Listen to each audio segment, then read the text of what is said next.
Welcome everyone to the Phoenix Report. I am Jack Connor. With me is Seamus Pouts. Hey, man. And it's Morphin time once again, isn't it? Do it, man. I'm excited. This is one that I've been looking forward to, honestly. Yeah. You've probably heard a few of the Power Ranger stuff that we've done. A few handful of episodes here and there. This one is like kind of by special request. Mm-hmm. This is the Green Ranger miniseries. Yep. Episodes, season 1, episodes 17 through 21. It was a 5-part, essentially miniseries. Like they've done multi-part episodes since then. Right. I think this is the only 5-part episode in all of Power Rangers history to this day. So this was kind of a big deal back then. It was. Yeah. It was. And the big thing about this was introducing Tommy Oliver, the Green Ranger. Yes. Who ended up, like I mentioned, he was the breakout character of that show. Easily the most popular guy. He became a really important part of it. And, so, like, obviously the footage they had from Power Rangers was taken from a Japanese TV show. Right. One of the Super Sentai shows called Kyoryu Sentai Zyuranger. Mm-hmm. So the Green Ranger stuff they had on there was really an epic story in and of itself. It was like they kind of got inspired by the Super Sentai thing then. Huh? Absolutely, okay. Yeah. And so they had a lot of footage of that and blended it in with what they had here. They cast. We even mentioned in the pilot episode that Jason David Frank played Tommy, the Green Ranger, who eventually became the White Ranger and all other kinds of things. Oh, all right. And he was he was a legit martial artist guy, very much like Austin St. John, and to this day he still competes in MMA. I mean, he's 44 now. I think he just got a 9th degree black belt. Like I think he's wow. I think he's one of the few American martial artists to do that, next to Chuck Norris. That's amazing. And this just happened recently. Like the guy's been training since he was about 4 years old. So, and he's 44 now. Oh my gosh. So 40 years and wow, that's amazing. And, but yeah, and I think he now has a role on this web series, like a Transformers Legacy. He plays like one of the Transformers. Does he? I think he just got that role. I think, and I've heard him there is this YouTube series that is out as well called I think Superpower Beatdown, and I think he's actually played the Green Ranger on that a couple times as well. He's come back and done that. He's really good friends with the guys from Bat in the Sun. Yeah, exactly. That's the one. And they also do this one series called The Valiant Universe. Okay. I guess it's from Valiant Comics. I'm not familiar with that comic company, but he portrays a character called Bloodshot. Oh, okay. So he's gotten involved with that, along with John Hennigan, who's wrestling fans know as John Morrison and Johnny Nitro, and now Johnny Impact. I gotta hear that story. Yeah. But so that was the whole thing, and so we're gonna get into we're gonna go through this sort of part by part. Okay. I guess, for lack of a better term. We're going to go through each episode. Like I said, it's 5 episodes in one. And we're going to come back after the first one, give our thoughts on that, move on to the next one, give our thoughts on that, and so on and so forth. We're going to take notes and just kind of critically break it down. Watching this kid show through adult eyes, yeah, man, is just, I can't tell you guys how much fun it is. I don't know if it's fun for you guys to listen to. This is really just fun for us to do. Exactly. And just because this show is just bonkers on so many levels. I'm excited to see how this turns out. I honestly I don't know what to expect with this whole 5-part thing, man. Honestly, yeah. So. I mean, it's I gotta say, for this show, it was pretty ambitious storytelling. Really, to make spread it out in such a 5-part thing, and it's and obviously it's not perfect. I mean, this is Power Rangers we're talking about, but I mean, for the show, it was it was pretty epic just to see this whole arc of this character in this series. So the original air dates were October 5th through October 9th, 1993. So I had mentioned this earlier, Fox Kids. That was sort of the programming block on Fox that would have kids shows, and I think they originally had, where I grew up in Philly, they would have them on originally in the mornings, But then later, like, not prime time, but more like from like 3 to 5, like after school. Mm-hmm. And that's where they would like rerun it? Yeah, and it was interesting because it's so different from what we have now. Like, this was network TV. This wasn't cable. Right. Doing blocks of non-Saturday morning kids programming. Mm-hmm. And, you know, I can't think of, to this day, I don't know if networks still do that. Like, probably on the weekends. Like, I think there was, like, 4Kids TV and stuff like that. You might remember. Well, actually, I do remember I think it was either last year or the year before that they officially discontinued, I think, Fox Kids. I don't know if it was Fox Kids or it was One Saturday Morning or one of the big Saturday morning cartoon. Right, or like Kids blocks. WB or something. One of them got shut down. Like, they officially just ended it. Because everybody, you know, you have things like Cartoon Network now. Right, and I know Saturday morning cartoons even aren't a thing anymore. No, but this is also like weekday. And it was just crazy how they would have segments where you would have new episodes of this thing coming out every day, Monday through Friday. Oh, they released one. I thought it was just weekly. Holy, whoa! No. Yeah, that was the whole week was just. Yeah, oh, wow. Like I said, this wasn't Saturday mornings. It would be like Monday afternoon. Like, it'd be after school, essentially, dude. or before school if it was awesome. On in the mornings. But like. Think about, like, I can't think of any shows that do that now, where it's like you have a new episode every day, unless it's like soap operas and stuff. Right, and you know, unless you know you're talking about something being released, you know, the whole season and everything. They don't have, but yeah. Well, now with streaming, you have like, you know, like Netflix, you have shows that they just release the entire episode where you can binge. Yeah, exactly. This was sort of a precursor. I kind of like this though. I if I were a kid growing up and they had that going on. Oh, it was appointment viewing. Yeah, exactly. That's awesome. I'll tell you. Like it was crazy. So we're gonna start with part 1. The name of the miniseries is Green with Evil. Mm-hmm. So part 1 is called Out of Control. So we're going to start with that. Original air date, October 5th, 1993. And we're going to get started. We're going to take some notes by ourselves, and then we will be back. And, we'll see you soon. Okay, and we're back after seeing part 1, Out of Control. Seamus, what did you think about that? Dude, I loved it. Yeah. I really did. Like, there was a lot going ironically, on. I really liked it.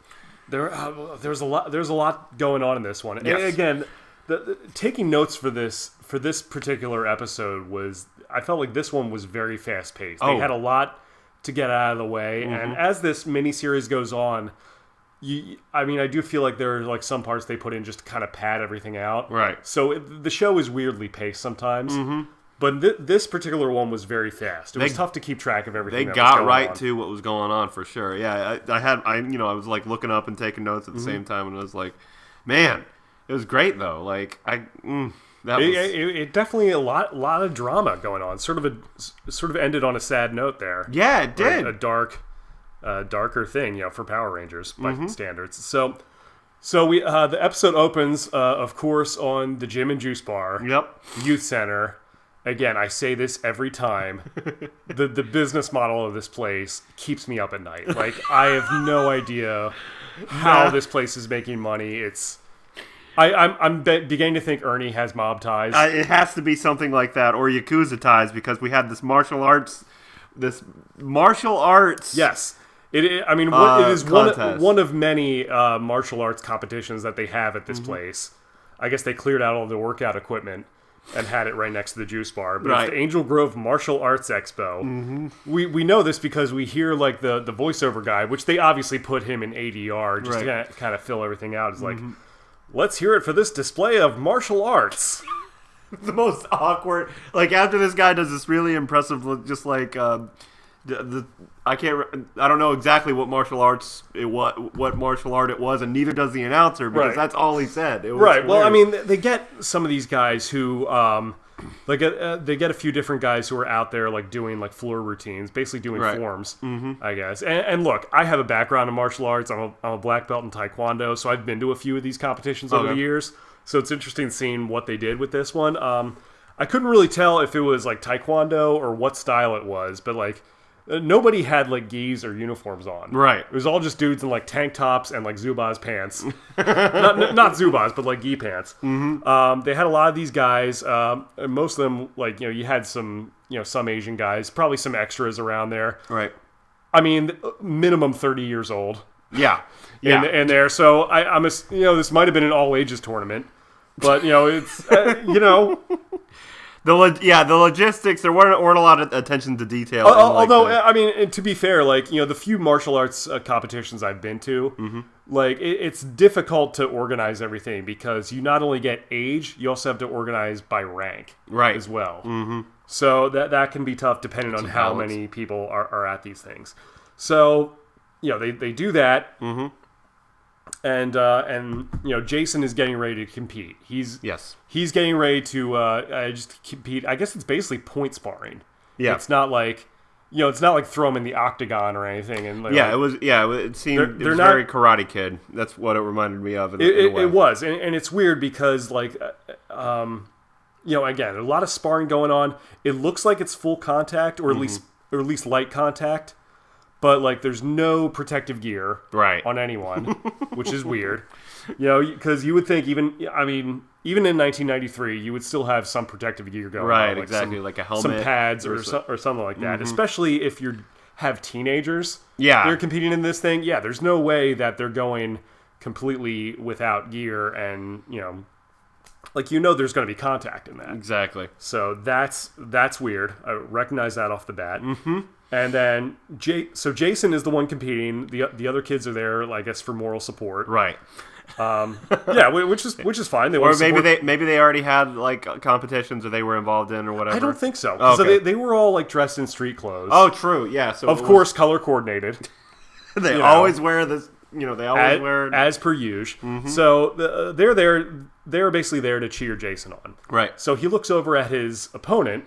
And we are introduced to Tommy Oliver. Yeah. He's in the corner practicing, looks really impressive. Naturally.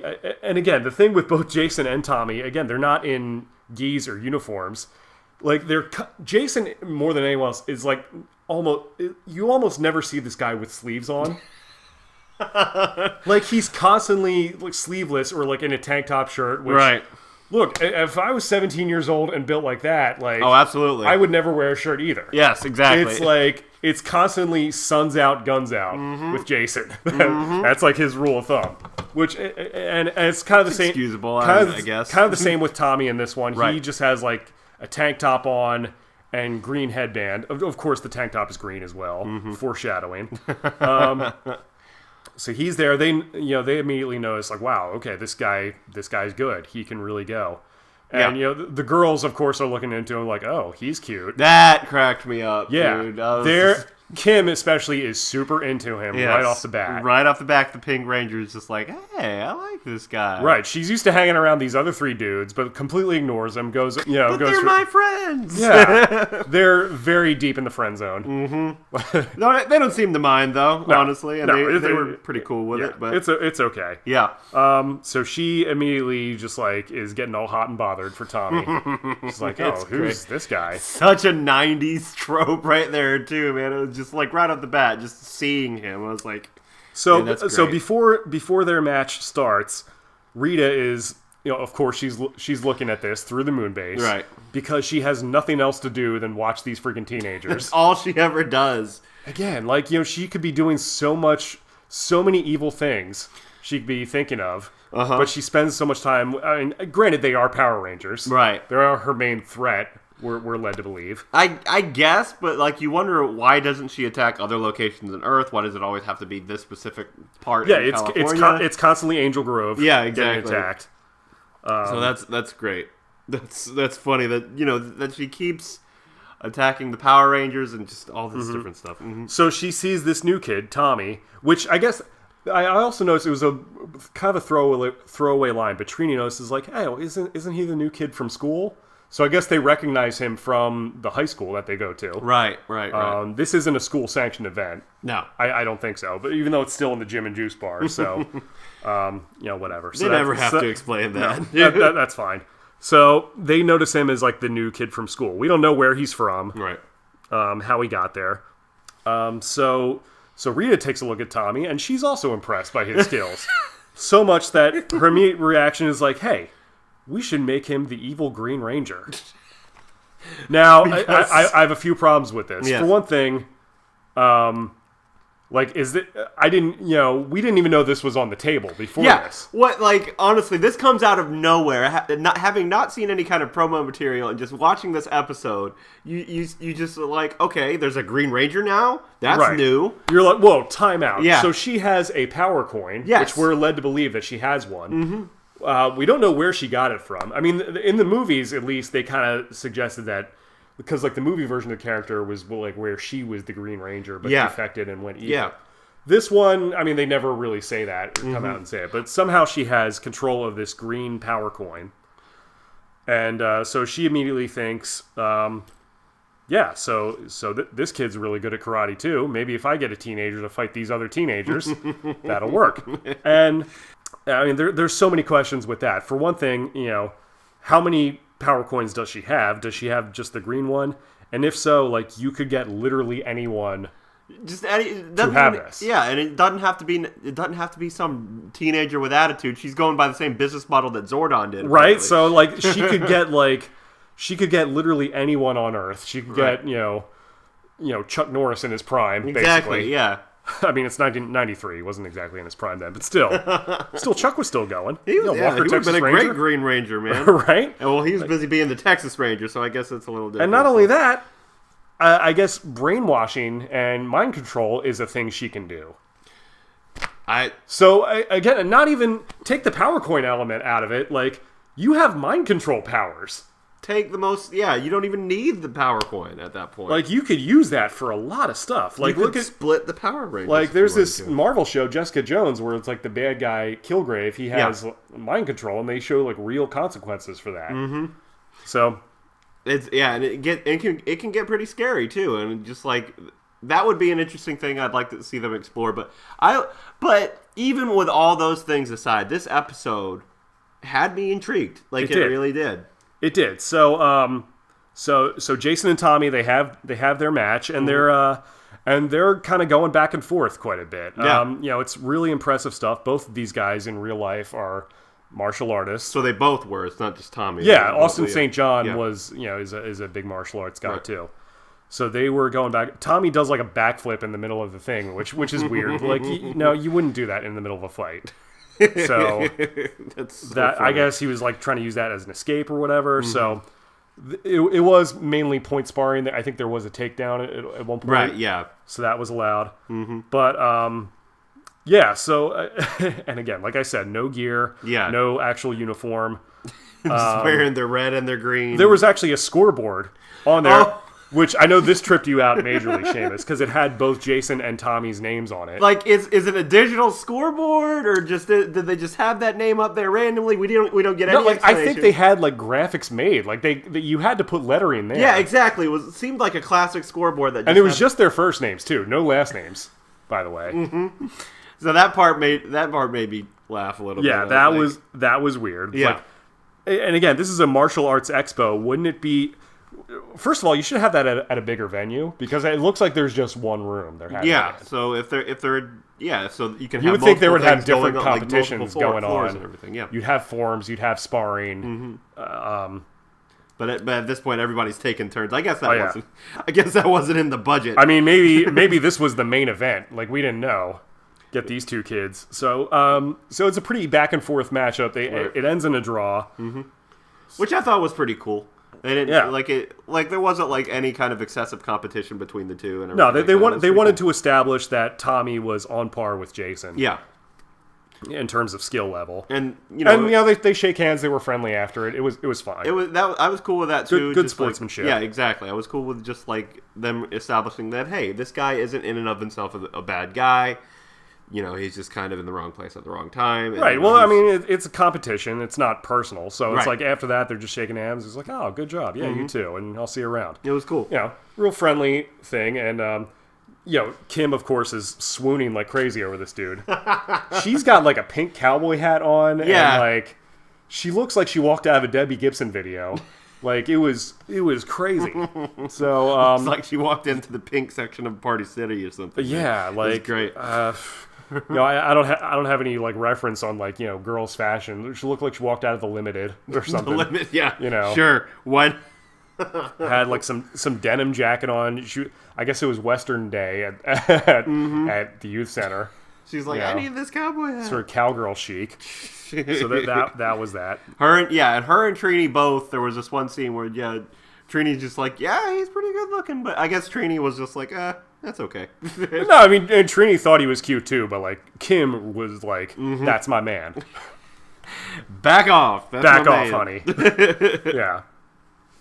So that happens. So it cuts to the next day at Angel Grove High School, where they said Tommy is a new student there. Mm-hmm. So Kim is at her locker, and Bulk and Skull make their first appearance. Have these guys not learned their lesson yet? No, not at all. Of course, Skull is in love with Kimberly. Right. Yeah, so he immediately hits on her. He's like, hey, you need a big, strong man to help you out with it. And she's like, no, get out of here. And he's like, okay, then I'm going to beat you up. Then Bulk immediately gets violent. He's like, oh, I think we need to teach her a lesson. Which I'm like, okay, we should have stopped the episode right there. Like, whoa. Where are you going with this, dude? Wow. Like, that's messed up. That's creepy. Mm-hmm. But then Tommy shows up, and, obviously the dialogue is written by 40-year-old man. Yes. It's like, hey, the lady said no, which no teenager would ever say. No. So he comes up there, and they're like, oh, well, maybe we need to teach this new kid a lesson. So what Tommy does, immediately starts demonstrating his karate moves right there in the hallway, which, and that scares Bulk and Skull away. Right, because that's how that works. He doesn't hit them at all. Like he doesn't hit them. He's just kind of showing off. He's like, hey, I can do karate, so you better watch it. Which is hilarious, because in reality, if somebody actually did that, they would be laughed out of the room. Yeah, exactly. Even if it was good. I mean, and he's a good martial artist, but like, that's how kids are. Like, even if they're like scared of something, they just kind of, some kids just kind of like laugh it off and like don't like that's lame. That's not how kids work. That's not how teenagers only work. Pussies kick, man. You got to punch, man. Yeah. Like that would have happened, but again, that was enough to scare them away. So they run away, and so they start to talking. Kind of, introducing themselves, and you can kind of tell Tommy's kind of into her as well. Yeah. But like she's like really like into him. Yeah, very much so. And so she kind of invites him to hang out with her and the friends. Not really like asking him out on a date necessarily. Just be like, hey, we'd like to hang out at the youth center after school. You should come by. Which was pretty cool. Which is pretty cool of her, to be honest. Yeah, playing it cool. Yeah. So she's kind of welcoming him to the neighborhood, and he agrees to do it. And look, I get it. I mean, we meet Jason David Frank. He's there. He's I want to say he probably had to be about like early 20s, maybe at the most, like but good looking dude. I mean, girls were into him back then, so that makes sense. Yeah, yep. He's a good looking guy. He's aged well. He's a good looking guy. It's true. You can't deny it, man. Yeah, I mean, he's looking good now. So. So Rita is keeping an eye on him. She's like, okay, yeah, this guy's definitely, I want him to be the Green Ranger. Rita had a thing for him. Maybe. She's like, oh, Tommy, you're looking really muscular there. Why don't you come good in that sleeveless green tank top there. Why don't you come up here for a little bit? Teach me some moves. So she's like, okay, this is definitely the guy. I want him to be the Green Ranger. But first, I'm going to send some putties out to test him, to see what he can do. Yes. Smart strategy. Yeah, absolutely. Makes sense. So we cut to Tommy walking on the street with like two other guys, just two random guys we never see. Two guys from school or whatever. So he's at least making some friends, besides the Rangers. Exactly. It was interesting that they had him go in this back alley, because like we never really see this. Like they usually keep on the same like sets. Yeah. I guess they put a different location here. They decided to film for that. Which is cool. Segment. Yeah, this is like the special and everything. Yeah. So, like, we never really see that back alley again, as far as I remember.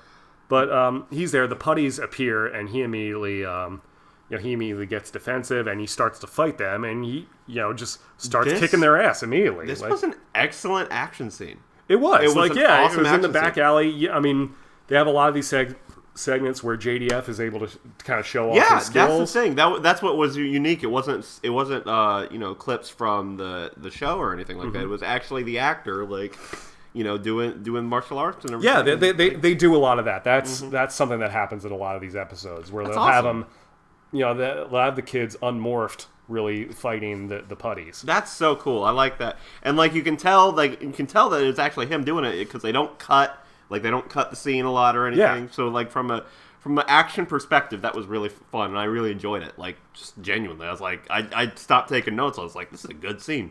I did make one note. It was kind of funny, seeing him use like the garbage can lid. The Captain America garbage can lid right there. Uses it like a frisbee and knocks one of them out. Mm-hmm.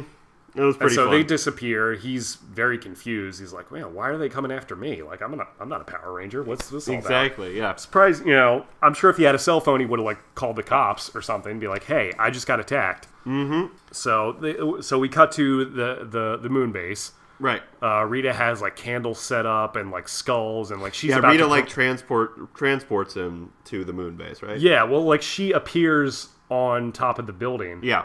And calls him out and just says, "You've been selected," and just kind of zaps him into the thing and takes him up to the moon base for like this brainwashing procedure. Right. And it cuts to a lot of Japanese footage. You see the Japanese actor who was the Green Ranger in Zoo Ranger, right, kind of like rise up from the grave, but then it just kind of cuts into looking like Tommy. And this scene was actually pretty creepy too.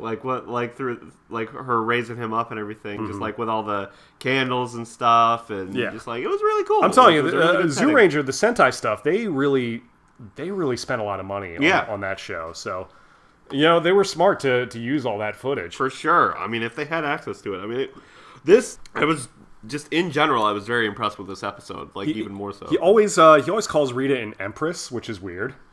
It's like, how may I serve my Empress Rita? Which is like she doesn't really have an empire. I guess would Queen be better? I mean, did she not have any kind of official title before this or anything? Not really. She was just funny. Rita Repulsa, and I don't know, but she gets the Empress title all of a sudden. They use that a lot. Okay. And so she performs the ceremony, transforms him into the Green Ranger, which the American version of the Green Ranger suit. It looks different from the Japanese footage. Okay. You can tell right away because like the shield, the gold shield he wears on there, like it looks a lot better in the Japanese version. Right. Like they use like some kind of like lame like foam latex material on it. And it's like very really noticeable. Stuff. Yeah. Mm-hmm. It doesn't look great. Mm-hmm. But the actual suit itself, and again, I've commented on this before. I love the original Power Ranger suits, man. Yeah, and like this one had its own distinct design. Mm-hmm. It was shaped like a dragon. Yeah. So I'm actually excited about seeing like the Zord and everything like that. It's got the dragon. It's got the cool shoulder pads. Yeah, we'll get to the dragon Zord. Even like his like gloves are a little bit different, but like it looks cool. It's a cool looking thing. So smartly they transport him right into the command center. Yeah. And he attacks Alpha and Zordon. Pretty good plan, honestly. I mean, solid plan. Which, by the way, I meant to bring this up earlier. We talked about why she would use a teenager. It actually makes a little bit more sense for, now that I think about it, to have a teenager to kind of infiltrate them at the high school level, try to, like... That's true. Have him, like, befriend them and kind of, like, take them out, like, sort of as, like, a divide and conquer, cell. Yeah. Divide and conquer type thing. Cause dissension and things. That makes a lot of sense, actually, now that I think about it. Yeah, so that, I mean, again, solid plan there as far as that goes. I mean, honestly, not terrible. Beats the heck out of Pudgy Pig, right? Let's not knock Pudgy Pig. Okay, yeah, honestly, I still get nightmares from Pudgy Pig. I know. It's traumatizing. It's great stuff, and so it's traumatized the Rangers too. Yes. A couple times. So Tommy, he's fully morphed. I guess he needs a power coin to get into the command center. Yeah. Interesting detail. Mm-hmm. So I'm surprised they wouldn't like have like. Just keep it for the 5 power coins and not... Yeah, like maybe I don't know why Zordon didn't think to maybe not include that green power coin, because now when we see when the Green Ranger comes in and Zordon recognizes him, she's like, okay, so you're the person she decided to give that power coin to. Which is like, he knew about this? Yeah, exactly. Why not tell the team about it? Yeah, like, hey, maybe watch out for this Green Ranger that Rita might have access to. By the way, she has monsters and another power coin, so we might have to run into a Green Ranger. That's gonna be a whole thing at some point. Yeah. Interesting how he shuts Alpha down. He just takes this blank CD-ROM and just puts it right in his like back slot compartment there, and that just like wigs him out. Yeah, apparently like it had a virus or something like that, which and then he just rips out the control panel and severs Zordon's connection or whatever to our dimension. Which at that point, like, good start. Like, why not like blow up the take some C4 in there? Yeah, and exactly. Just really destroy everything. Completely destroy. Like he kind of just half-asses it on that one. Yeah, typical teenager, man. Doesn't finish the job. Right. Which, again, I think that's more in line with Rita's plan, because that's, she's the one controlling him or whatever. Mm-hmm. So he teleports out of there. Right. And then step 2 of Rita's plan is to send Goldar to Earth. So Goldar makes a return. And make him giant immediately. Yep. That was another solid plan, on multiple fronts. Yeah, because they wanted to divert the Rangers away from the command center. Now, is this... Okay, so Goldar appeared in the first episode, if I'm not mistaken, yes.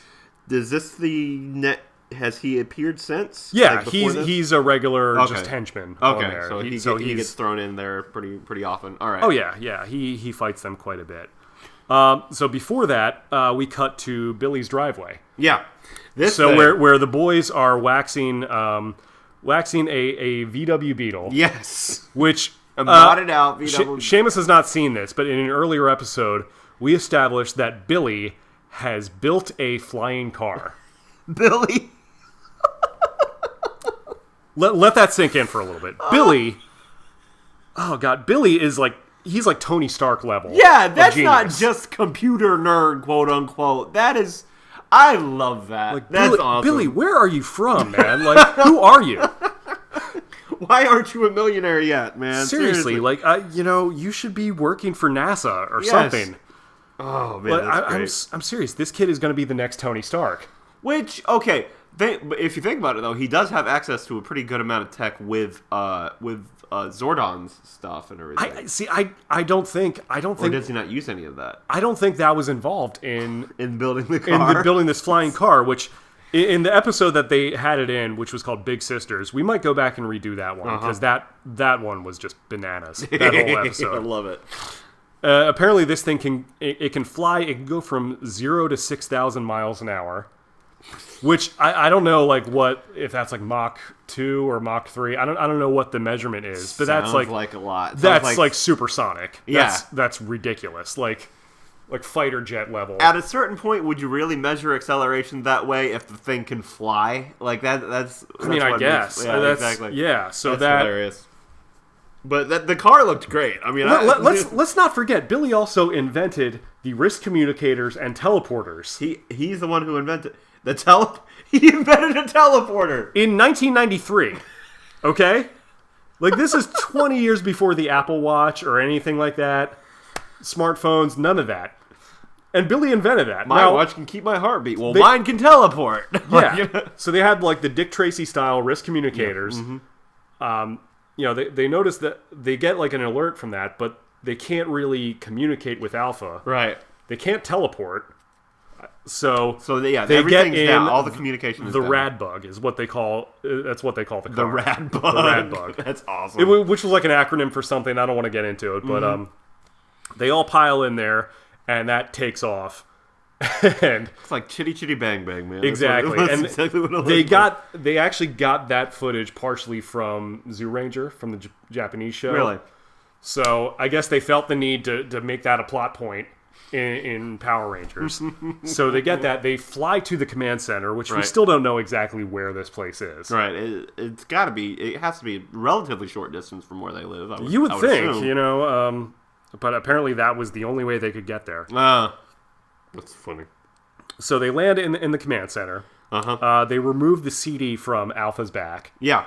So apparently, I guess that's enough to bring Alpha back to life. Yeah, like it's a CD. I think I feel like this is just me. This is just a nitpick I had. I was like, I feel like the data would have already been in Alpha that caused the virus. So like pulling the CD out wouldn't just stop. Yeah, I mean, I guess he was still kind of recovering a little bit. Yeah, exactly.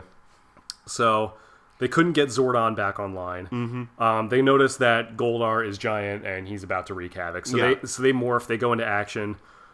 Start fighting some putties on the ground, but then they call the Zords because because Zordon is giant. Yeah, exactly. Goldar is giant, I mean. Goldar is out and everything, so they need to call the Zords in. So they form the Megazord quickly. They start fighting him.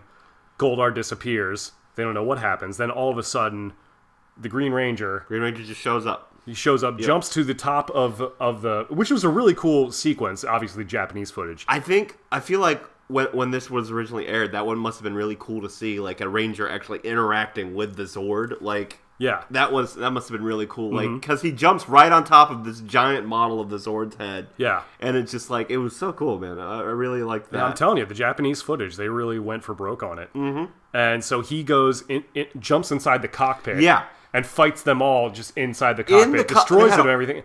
Apparently beats them bad enough where they're all like falling out of the Megazord. So he follows them to the ground and just kicks their asses immediately.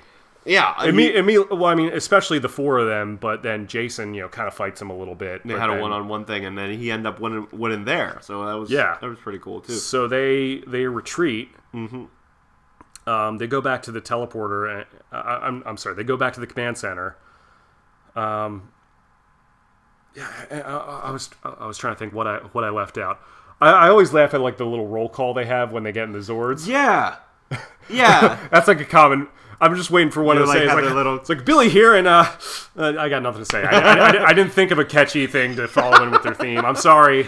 It was like very video gamey. Yeah, that's great. So let's go get him. Yeah, let's do this, guys. Yeah.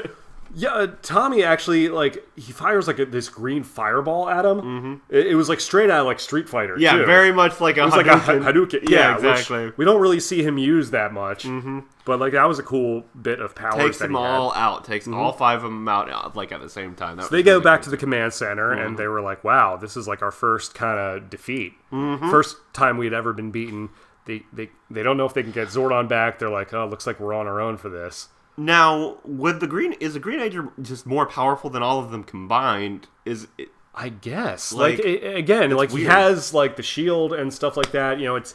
It's never really. I mean, I guess it's implied that he must. Or maybe he's just more in touch with his power coin because he's being like controlled by Rita and she knows more. Maybe they've never like. Fought someone sort of on their level or above. True, because that's probably it. Mm-hmm. So that's end of part 1, to be continued. So kind of a dark ending for that one. Yeah, I was really impressed with it. Like I said before, in general, I love the action scenes. The fight between the Rangers was awesome. Fighting the Zord was really cool. Like, I hadn't seen that. Like, even just now, just like watching it now, I was really impressed with it. So yeah, I enjoyed it, and I like where it's going. Okay, so let's see. The next one we have is part 2, entitled "Jason's Battle." Jason's Battle. So we'll be back. All right, so we're back. We just saw part 2, Jason's Battle. What'd you think about that? That one was interesting. Obviously, it's just kind of a continuation. Not as much happened in this episode. You were right about the pacing being a little different. This one, like where the first one had so much going on, this one they were just padding out huge chunks of the show because they didn't really have much to do in this one. Right. I kind of liked. Well, we'll go. Yeah, we'll go through it. Let's. So it opens back up, and we're in the command center. They're still trying to fix Alpha. Alpha's still not totally recovered. Right. Jason is there, and we finally just notice. Again, he has another one of these red sleeveless shirts on, red jeans, just all red, everything. Going all out with it, man. Why not? Respect it. I guess this, we're able to take a closer look at what they're wearing. Mm-hmm. So, Alpha's still recovering. Billy is over there fixing him with the tech. Yeah, which, just like... like it's no thing. He has like a visor on. He's using like subatomic particles and stuff like that. This kid is in high school. You don't need to be a Power Ranger. Dude, you need your own show. Yes. I need to see Billy come up with a tech company. He needs to be the next Elon Musk or something. He's something else. Yeah. So Trini is over there helping him. Trini looks like the opening credits for Martin. Just like so many loud 90s colors going on. Seriously, man. I love the wardrobe on this show, honestly. It's the multicolors and everything. It's fun. It's a lot of fun. So Jason is like, especially it seems like upset about the whole Green Ranger thing. Like he's very obsessed. Is like, wow, this guy was able to beat us. And I guess makes sense. He's the leader. He seems a little more competitive. Yeah. So maybe that's part of it. He's kind of got that alpha type thing, which makes sense and everything. Yeah, and, so he can't get over the fact that the Green Ranger beat them and caught them off guard. Mm-hmm. So he's having a difficult time with that. Which, as he should be. They were like, who is this guy? How come Zordon never told him about it? Right. Told us about him. And he's talking and everything like that. And apparently they hadn't put two and two together yet that the Green Ranger was the person who trashed the command center. Yeah, no, Zach brings that up later on, but then they cut to the moon base. So Rita says like, all right, we got that out of the way. Now it's time for phase 2. We're going to use the Sword of Darkness. Yes, the evil Sword of Darkness. Sword of Darkness, which apparently that used to be Zordon's thousands of years ago. They won it in a battle. Okay. And so she goes to Finster. Finster has, like, the whole situation on that. Mm-hmm. And apparently, like, that's somehow tied into the spell. Yeah. Which, it's like, well, they've already brainwashed Tommy. I guess somehow that sword is tied in with the spell. Yeah.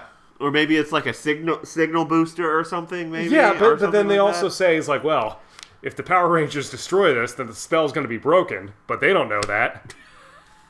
Because Zordon's out of the picture. It's like, wow, well...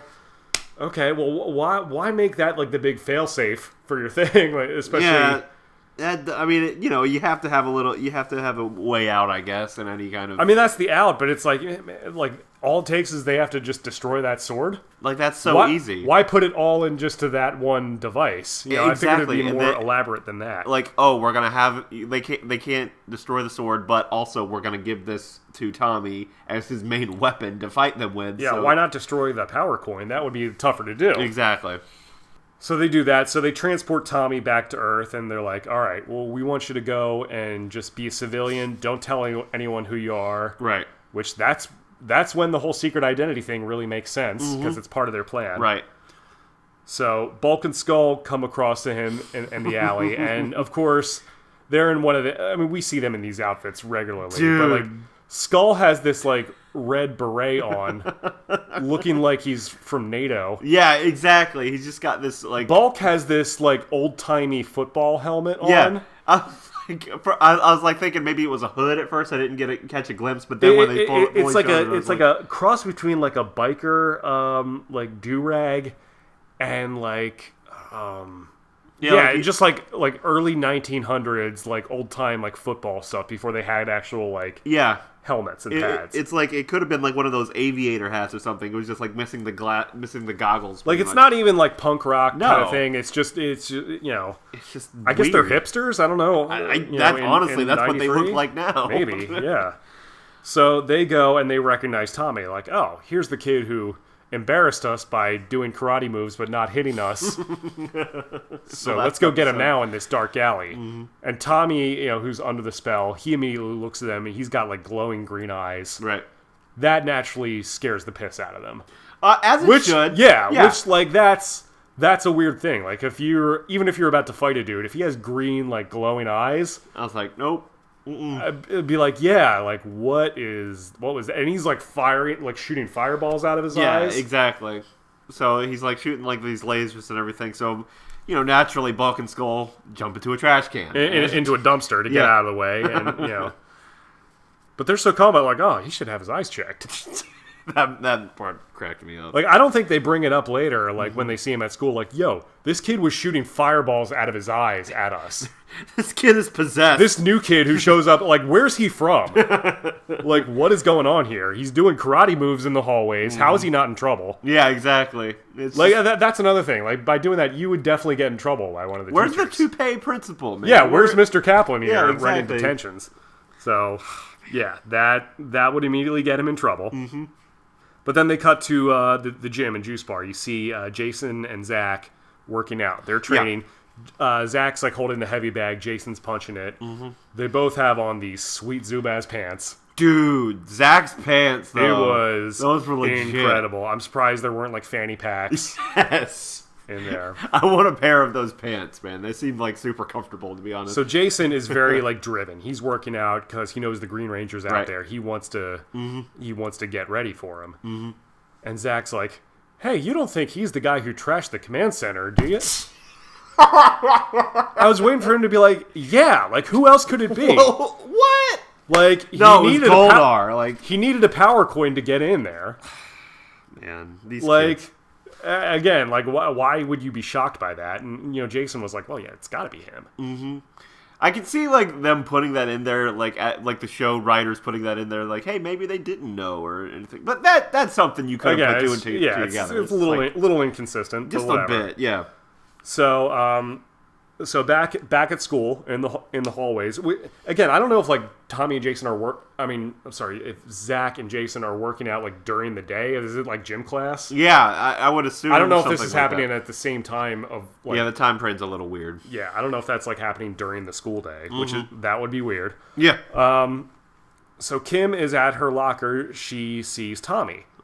And Tommy is wearing this sleeveless like fishnet green shirt. This thing is nothing underneath. Like he looks like he just got out of a rave. Yeah, exactly. Like he just went clubbing. Just like this. Got like green jeans on, of course, because everything's got to be color coordinated. Oh, man, the shirt wasn't enough. No, not at all. I dug his necklace though. He had a cool little like medallion pendant there. Yeah, that was cool. I still dress like that. Sorry, I don't care what you say. I got distracted by the green shirt. I was like, that's a lot. That's a lot going on there, man. I mean, I don't know who backstage in wardrobe was like, we really need to show off the guns. We really need to sell the sex appeal for this children's TV show about Power Rangers. God. It's funny. So that once he got past that, Kim comes up to him and this part. Because like they established like he kind of stood her up in the last episode. Exactly. Just because he was doing the whole thing with Kim is like super concerned and like she just comes off as like an abused girlfriend in this one. A little bit. She's like really kind of shy and everything. And just like, Tommy, we were worried about you. I was supposed to meet up with you yesterday. As opposed to being like, hey dude, like we were supposed to meet up yesterday. What happened? Yeah, as any, normal person. I mean, she wouldn't be like super pissed at it because again, they just met. Exactly. But again, she seems like really invested in like meeting up with him. Just seems like really heartbroken. Right. I was like, well, that's just like, that is high school though, honestly. I guess, but again, you just met. Yeah. So, like, you're not even dating, like, or like that's not like him. Like, how do you know what he's like? He's a new guy. Like, maybe he's just a flake. Mm-hmm. So she goes up to him, is like, I didn't see you yesterday. I was worried, and he's like, something came up, and he's just kind of being mean to her, just being very short. He's like, look, you're not the center of everyone's universe. Dang, sick burn. Dude. I was like, whoa, dude. Okay, first of all, tip in the hand a little bit that you might be evil. Yeah, exactly. Just like going overboard just a little bit. Second of all, I wanted to see somebody in the background be like, oh! But no, that was He's fun. like, look at me. I got my fishnet shirt on. I'm turning down chicks left and right. I'm so much above this. This ain't even a thing, man. Right. Mm-hmm. So she's like almost like about to cry or whatever. Yeah. And as opposed to being like, well, screw you, dude. Like, I was trying to be nice to you. You're the new guy, but like, go F yourself. Yeah, exactly. She should have been like that, but she was just like very heartbroken and very like, Poor Kim. I know. Poor sweet Kim. I know. Tommy, you lay a hand on her, I'll punch you right in the mouth. Or just do a bunch of karate kicks in front of your face. Yeah. Because that seems to work. But again, they're like this. It's this heartbreak. Again, they just met. Mm-hmm. Like, so I don't know. That's kind of weird to me. It is odd. But so later on, Tommy goes to the beach where he meets with Rita and Goldar and Squat and Babu and the whole crew. And he's awaiting their next command, and they're like, okay, we want to give you the Sword of Darkness, but before we do that, we're going to put you through another test with the putties. Training level, another tutorial level in the video game, pretty much. Like, right, that's what it which seems like. it's like, okay, they kind of just did that. They established that this guy can fight. Mm-hmm. Like, he already beat up the Power Rangers. Yeah, that should be the test right there. Like, so, again, they just shot this scene just to show more off about, just show off JDF's skills. That's pretty much... And to pad the episode out. Exactly. Because they wanted some more karate moves to kind of show off that this guy's a badass. Exactly. Like, hey, this guy's legit, guys. Look at him not have the suit on and kick the crap out of the... He finishes off the last one with, like, this crazy giant, like, leap, like, both feet in the air. Yeah. does I don't know if you're familiar with pro wrestling, but it's like he does a move called a Hurricane Rana. Hurricane Rana, okay. Which like you basically like go up and like you're sitting on the person's shoulders facing them, and just like kind of flipping back and flipping them over top. I thought he was gonna go for like a full on drop kick where he was just gonna like that would have been cool too. But yeah, that was awesome. Like how they did it and everything. Yeah, if you don't know what a Hurricane Rana is, look it up. It's a pretty impressive wrestling move. They show in like. They do that in like lucha libre, Mexican wrestling especially, but like that's not something you would do in a street fight. No, not at all. It's a very dangerous stunt. So he does that and finishes them off, and they give him the Sword of Darkness, which looks kind of cool. Like it looks like one of those Klingon blades in Star Trek. So it has a very curvy. It looks like a pretty cool looking scimitar. I mean, also probably would be a good toy to sell. So. Yeah. I mean, it definitely looks like it's a plastic thing they gave him. It doesn't look like an actual sword. Right. So Tommy gets that. It starts, shooting green lightning out of it. He's, doing that evil laugh. He loves that evil laugh. Dude, he was owning that laugh through the whole thing. He really goes for it. He's not just mind controlled. He's loving this evil thing for sure. Yeah. He does the evil laugh a lot in the rest of this whole thing. Yep. So later on, they cut back to the high school. Apparently Kim is not the only person he stood up because Jason is looking around for him. He's like, Jason runs into Tommy at school and he's like, hey, I thought we were going to work out later, which we never saw them interact before. Right. They had, their match against each other. Right. We didn't know that, like, okay, maybe these two guys became friends. Mm-hmm. Again, that was, like, really never established. It's just kind of a mutual type respect thing. And that's. But, like, I guess we had that one scene. Immediately he invites him to work out with him and Tommy doesn't show up. Right. So. Man, this guy's scheduling is off. Yeah, so, he's just thinking, like, hey, man, I thought we were going to work out later. I mean, he's not, like, crushed by it, but he's just kind of casual about it. And and he was like, oh, no, let's take a rain check on that, and it's totally fine. And I think they're the only two people in the hallways, by the way. Mm-hmm. No security cameras, I guess, in the school. It was the 90s, man. I guess. So Jason turns around. Tommy immediately, like, zaps him into another dimension. Yeah. Which we didn't see that coming. I was like, wait a minute. I thought he was just going to, like, fight him in the hallway or something. That would have been pretty cool. Like, but again, that would have, like, blown his cover. Right, exactly. So he just gets warped into this random place. Yeah, this, like, dungeon.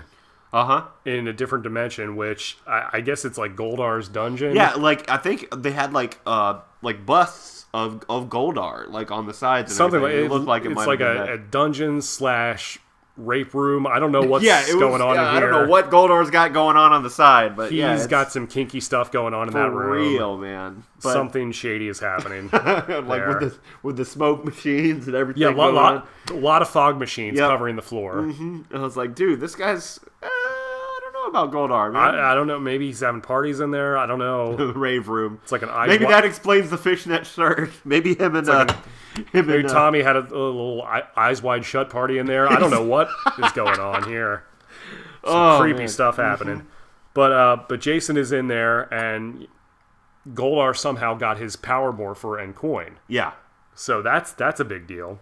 And again, they never explain exactly what the Power Rangers' powers are, but we're assuming that it makes them stronger. I guess it just amplifies what they already have, type thing. Typical. So Jason is in there, Goldar's there facing him, and Jason's trying to fight him, but he can't really get anything. And Goldar's just basically laughing at his face. Yeah. Yeah, it's just a lot of menacing More evil laughing, yes. A lot of evil laughing. Meanwhile, Goldar is like big and strong and wearing armor. Like he could snap Jason's neck in a second. Mm-hmm. And so he's just kind of toying with him at this point, just having fun or whatever. Now, Jason, he's trying to fight back. He gets a few shots in here and there, but, like, it's just not working. Right. So, back at Billy's house, Zach and Kim, they're trying to wait for Jason because they were expected to meet with him and go back to the command center, but they notice he's late. They notice he's missing. So they're a little worried about that. Their communicator isn't working. So I guess Zach decides to drive the rad bug back to it, which, I mean, I guess Zach knows how to pilot this thing. Yeah, and apparently he knows, like, I get Billy is the Blue Ranger? Yeah, Billy's the one who built it, so you would think that he would be able to fly it. Obviously I get that he knows how to, but apparently everybody else does too. I don't think Zach has driven it before, because Kim's like, are you sure you know how to work this thing? It's like, yeah, come on. How hard could it be? Right. It's a flying car. It's not like people study to do this or anything. But it was then him. And by the way, Kim makes like a comment to Zach saying, she's upset. She's like, feels like Tommy's really changed. And which, like, again, you don't know this guy. Like, for all you know, he could just be a jerk. Yeah, exactly. And then her and Zach kind of had a nice moment and everything. Like, I appreciated this little scene, just like them talking and everything. Yeah, like he's trying to console her. It's like, maybe it's nothing. But I mean, I feel like he would have been like, screw that guy. He doesn't want to hang out with you. Like, whatever. That's his loss. They don't say that though. No, not at all. But so they go back to the command center to meet up with Billy and Trini. Right. Alpha seems to kind of be back, recovered for the most part. Still a little on the mend. They see in the viewing globe that the Green Ranger is out there. Yeah, they got everything back online with a new sword, just doing stuff. Like waving it around, pretty much. Probably evil laughing. Definitely evil laughing. So they're like, we should go get him, but they were like, oh, we need Jason though. Which clearly Jason's the core of this team. He's the leader, man. He's the Red Ranger. Because none of those guys stand a chance against him. They got knocked out quick. But they eventually decide to morph, and they go fight Tommy. Right. Some pretty good footage. They try to get the jump on him, but they immediately call the Zords, which is a little bit of an extreme measure. I was like, okay, well, I guess I get it because they by themselves weren't having a great time with Tommy and everything, but like he was still like beating them pretty badly. So we can't beat him up, so we're just gonna crush him with the Zords. Apparently. Yeah, like I guess were they just gonna like step on him and squash him like a bug? It's a little uncharacteristic. I mean, it's effective. Man. Yeah, I'll give them that. But they do that, and somehow they're able to call the T-Rex the Tyrannosaurus Zord. Without Jason being there. I don't know how that works. I guess maybe it's. But they were able to form the Megazord. Yeah, like right off the bat. Tommy tries to like shoot like a green like lightning ray at it. Yeah. They whip out like the mastodon head as like a shield. That reflects back on him, knocks him down, and he just retreats. So they kind of have a little bit of a victory there, but again, they can't get in touch with Jason. They don't know where he is. Jason is still in Goldar's rape dungeon. Still having a fun time with Goldar has a broadsword at this point. Out of nowhere. Like, again, it becomes a lot more dangerous. Like, you think, okay, he also has a broadsword, and he's, like, big and strong. Like, how is he not dead? But no, he just spends so much time, like, evil laughing and toying with them. Yeah, he was just having, I think they explained it in the thing that Rita gave him. Right, but probably didn't want him to kill him yet. Yeah, exactly. Which they should have just killed him. Yeah, if they wanted to beat him. If they just killed the Power Rangers when they had the chance, a lot more problems. It's the hubris. Yeah, it really is. Really. So that ends the episode. A big cliffhanger thing where Jason's on the ground. It looks like Goldar's about to stab him. Scary stuff when you're a kid watching it. So that's to be continued. Oh man! We move on to part 3, which is called The Rescue. The Rescue. So that was so this is our Wednesday midweek episode. Oh man! Part 3. So we'll see how that goes, and we'll be back. All right, and we're back from part 3, The Rescue. Yeah, just like another thing where they were just kind of padding the episode out. I think they were trying to introduce a lot of stuff, but again, not... Yeah. It wasn't very consistent. It seemed just like a mishmash of different footage. Yeah. They were trying to weave it into this bigger story, and I don't know if it really... this... I would actually like to see this whole series, kind of edited together in maybe an hour and a half long thing. You know what I mean? Like, it's got a lot of good stuff, but it just seems like there's a lot of things in it to pad it out, you know what I mean? They could probably trim some of it a little bit. So, and normally we have a ton of questions and everything, but, this one is just like more like, okay, why did this need to be there? Yeah, you had, I don't want to go necessarily beat by beat on this one, just like, you had, Yeah, we opened back where we left off in the last one. They were in the dungeon. Yeah. Jason and Goldar were fighting. Jason was hiding in the fog that all these Yeah, which is interesting because it's like maybe rethink that the whole fog machine in there. Maybe that's not a great thing to like keep your prisoners in there if they can hide there. So props to them for actually using that as an element and not just having it be like decoration or whatever. That's cool. So it actually factors into it. Mm-hmm. So then Rita says like, you know what? I'll summon Scorpina, who we I guess we're introduced to in this episode, right? She is essentially looks like a female Goldar, but she has like a human face. It's a Japanese actress, beautiful. Whoever the actress is, very she's cute gorgeous. Actress. Like the way they were introducing it, they had like this, pulsing like rock and whatever. Like it's like I guess she was like trapped in this boulder, and they had this footage of like scorpions crawling on it. It's definitely Japanese footage. Oh, for sure. But it was like pulsating, and it looked cool. Like it didn't really make a lot of sense. No, not at all. It was in this field of like giant mushrooms, I think, at one point. Yeah. So I was expecting like there to be like this giant scorpion monster or something, which is cool. But yeah, we get. No, it's a sexy Japanese lady, which I'm also okay with. I'm okay with. I'm on board. Yep. Yeah, it's fine. Yep. So the rest of the four are still in the command center. They can't get Zordon back. They start to worry about Jason. They're like, okay, he's been gone way too long. Something might be wrong here. Meanwhile, we cut back to the dungeon. Jason is dodging the sword. Yeah. And actually springs up and starts fighting back. And like props to that character. He's just like, he kind of overcomes the fear and just starts fighting back and even knocks Goldar down at one point. He kind of gets the jump on him a little bit. Yeah, so unmorphed. Really cool. And, again, he was a good character. He's a heroic guy. Yeah. He's really going he's for it. He's the leader, man. He's going for it. That's why he's the Red Ranger. So, true. So meanwhile, Kimberly decides to look for Jason at the youth center. Yep. Smart strategy. They hang out there all the time. She's talking to Ernie. Bulk and Skull are back. They overhear her. And of course, they kind of jokingly offer to help. But again, Skull's trying to hit on her again. He's like, this part was a little scummy. I didn't like this part. He's so skeevy. He's like, well, I take kisses as reward. I was like, okay. And so you gotta love Amy Jo Johnson, man. She just rolls with it. Rose like, okay, close your eyes. And Ernie's like, what? Kim, what are you doing? So she moves out of the way, and like Skull leans in for a kiss.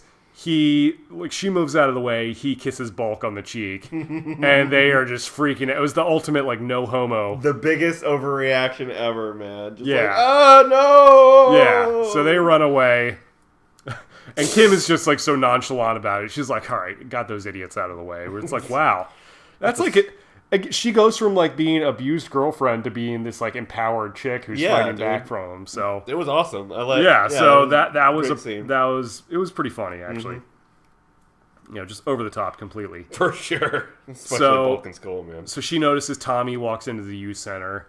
I don't know what he was doing there. Maybe he was working out, but he was heading out, and so she decides to talk to him anyway. She's like, hey, have you seen Jason? And of course, he's still just a dick to her. Yeah. And he's like, well, as a matter of fact, we were supposed to meet.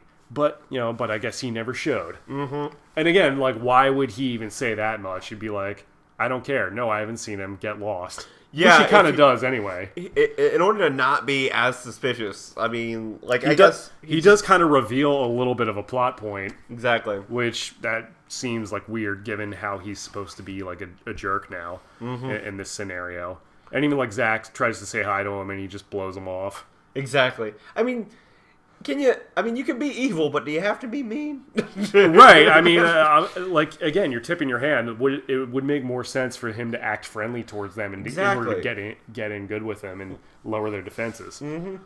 But, so Kim and Zach immediately think, well, wait a minute, she said that Jason was supposed to meet him. We should talk to him. Which is weird, because it's like, okay, you've established that this guy does not like you. Why are you still trying to talk to him? Which makes me wonder if is she either like really hung up on him, or does she like think that maybe something's wrong with him? She must. I mean, obviously, that he's making it pretty obvious that something's weird. Like, so maybe she just thinks that something's wrong with him, and she's trying to figure it out. I don't know. Again, it's like a weird, like, abusive relationship. He's going back to him. She cares too much for somebody who. And again, they barely know this guy. Exactly. He was friendly at first, but then has been acting mean to him. Like, now they don't know he's being mind controlled. Right. But, I mean, if it were them, I would just be like, oh, well, screw this guy. I don't want to talk to him. Hey, but they're the good guys. They want to make sure everybody's having a good time. Yeah. Except for Bulk and Skull, of course. Yes. But, so they try to follow him to a park, to the park that they always go to. Mm-hmm. They see him, but then they get attacked by putties. Tommy just kind of walks off, doesn't notice that they're, doesn't try to help. Obviously, that's red flag number one. Exactly.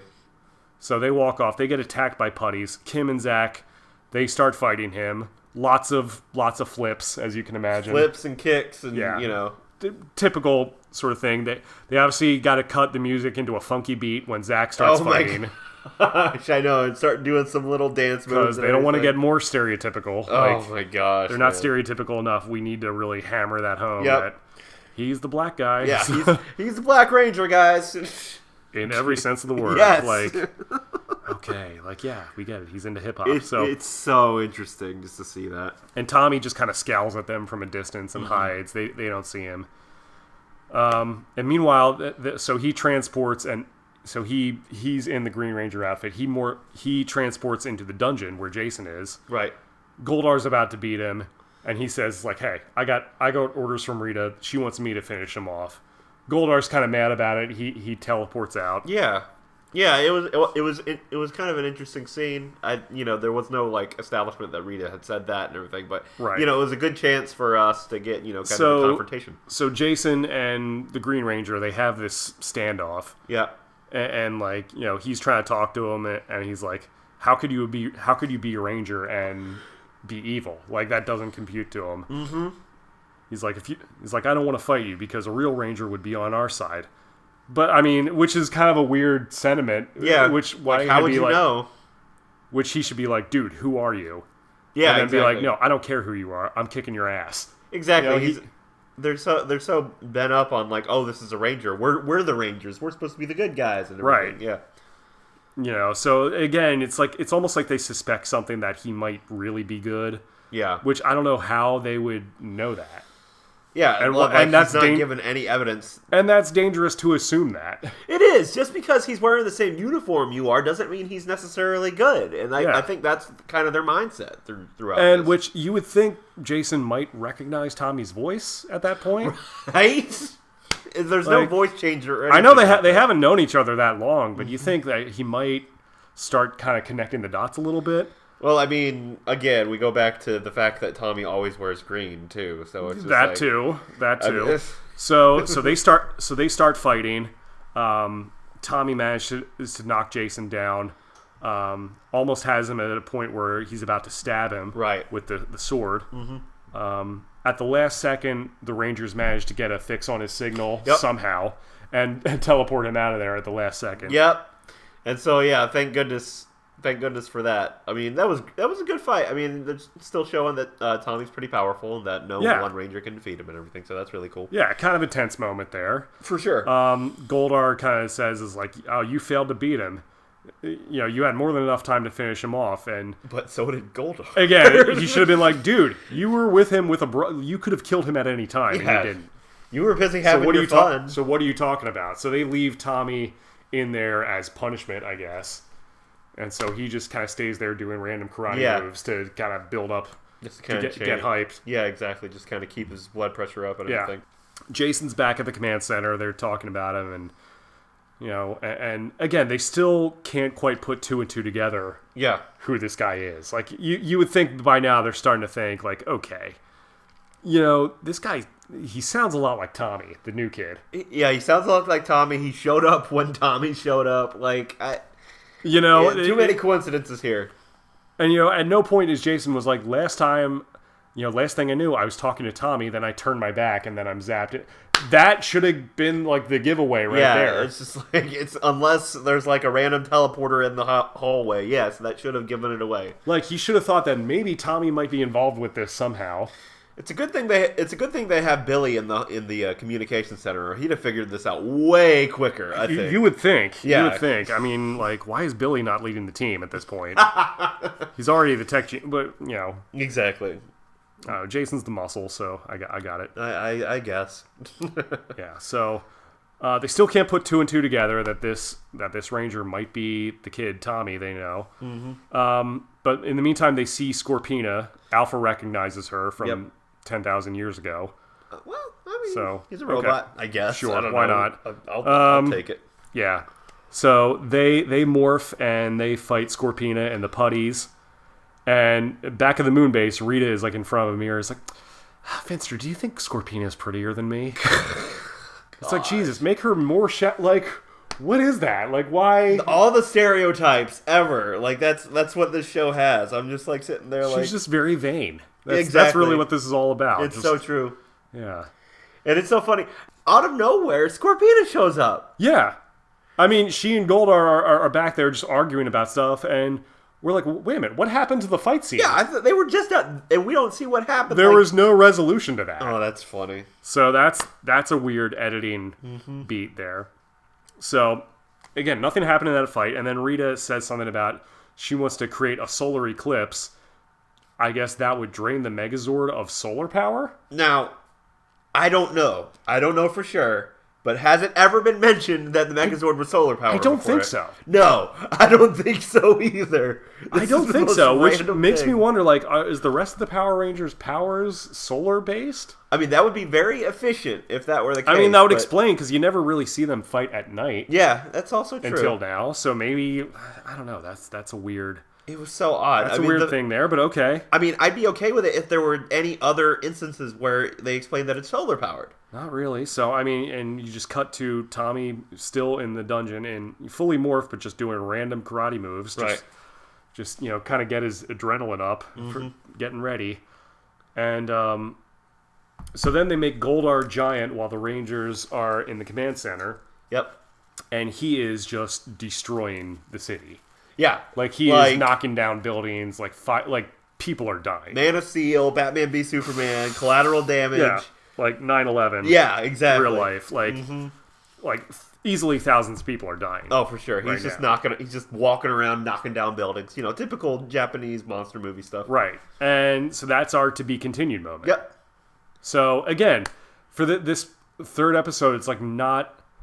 There's a lot they're introducing here, but it's just it doesn't quite move as quickly as the first episode. Like I said before, I feel like if this were edited together, and I bet you can find it on YouTube or something like that. All 5 of these episodes edited together down to kind of make things move faster. It would make it it's still very entertaining. I still enjoy the episode. So far, the first episode has been the most entertaining, though. I think they try to pad it out with some character development stuff there, but it doesn't quite land. Mm-hmm.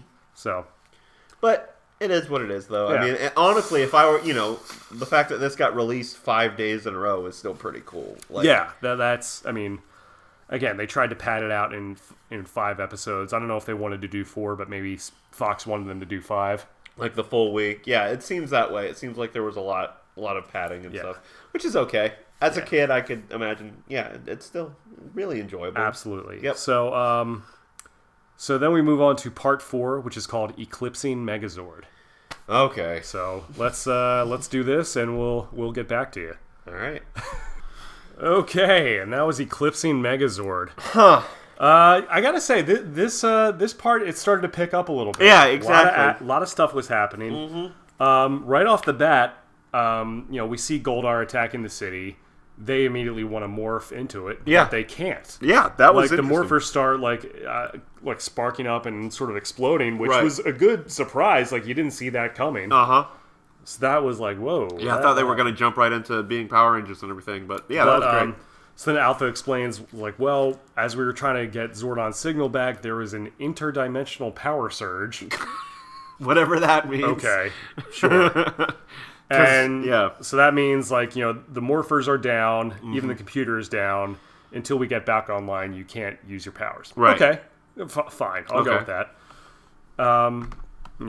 Trying to bring back Zordon has sort of overloaded the system right now. I guess that makes sense. In the Power Rangers way, that things make sense. I mean, sure. It's like...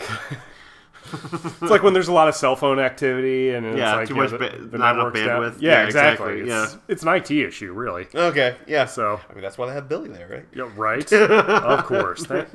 Thank God for Billy. Billy's the real hero, man. I mean, this alien robot can't figure stuff out that Billy can. Yeah, exactly. He's unbelievable. Yeah, Billy's awesome. So Tommy's... sorry, what were you going to say? No, go ahead. No, I say Tommy's still in Goldar's rape dungeon. Still there, just practices karate. Yeah, just whooping it up. Just karateing all over the place. Practicing his martial arts. Yes. What a fine display of martial arts. Yeah. Oh, man. So Goldar's still destroying the city, and the rest of the Rangers are just stuck in the command center. So naturally, Billy starts tinkering around and fixing some stuff, just kind of crossing random wires. Yeah. Saying something about particle electrons, like just kind of random techno babble. Yeah, techno jargon. It's just like, typical Billy stuff. And Alpha's just going, and Zach is like, it's like, Alpha, Billy's trying to work. Alpha, shut up. Like, Alpha, will you shut the fuck up already? Exactly. Like, dude. Let him work. Let the human do your job real quick. Right. Enough with the I crap. Mm-hmm. So, yeah, that's going. That managed to fix the power surge. So that lasted all of, 4 minutes? Yeah, maybe? Exactly. Didn't last long, so that's good. So just long enough for us to have a little bit of tension. Yeah. So there's enough of that, and so they finally morph and transport into the city and start fighting Scorpina and the putties again. And you were really impressed with some of the effects they had for Scorpina. Yeah, like when she first appears, I thought it was cool from a camera perspective, like a filming perspective. Like she first appears, they had the rock again. I guess that's how she transports herself. And then it opens up, and just all of a sudden, the light show and everything, and how she just she transports herself to the building. Yeah, just the cool light show. Yeah, the effects are dated and everything, and it's on a budget, but still, it's you can tell that the Japanese stuff really went. They put a lot of work into it, and I liked it. They really did. I really liked. I mean, yeah, you can obviously tell that it's not the greatest, it's not Hollywood level necessarily, but it was still fun. It was still great. Yeah. So she and the putties are fighting the Rangers. She has that weird looking boomerang sword. She whips it at him like a boomerang. Yeah, and that was her quote unquote sting attack or whatever. Yeah. That was a pretty cool sequence. That was awesome. It goes around and knocks over all the Power Rangers and everything. Yeah. And that was really cool. And while this is happening, Alpha is just kind of picking up a little bit of Zordon signal here and there. He's coming in and out. Yeah, real fuzzy. So naturally, as you would expect, this is it's almost like an earthquake level. Right. It's affecting the entire town. Yeah. At the youth center, Ernie's trying to evacuate everybody. Yeah, so he's getting everybody out. Bulk and Skull are still sitting there, just eating ice cream. And Bulk's like, no, I'm not going until we're done. Which I'm like, you could bring the ice cream with you. Get it to go, man. You fat fuck. You can't stop... The only thing that's going to stop me from eating this ice cream right where I'm sitting is if a crossbeam comes out of nowhere. Right, which as soon as the beam falls down, it's like, okay, maybe we should leave. Maybe we should go, yeah. Yeah, okay.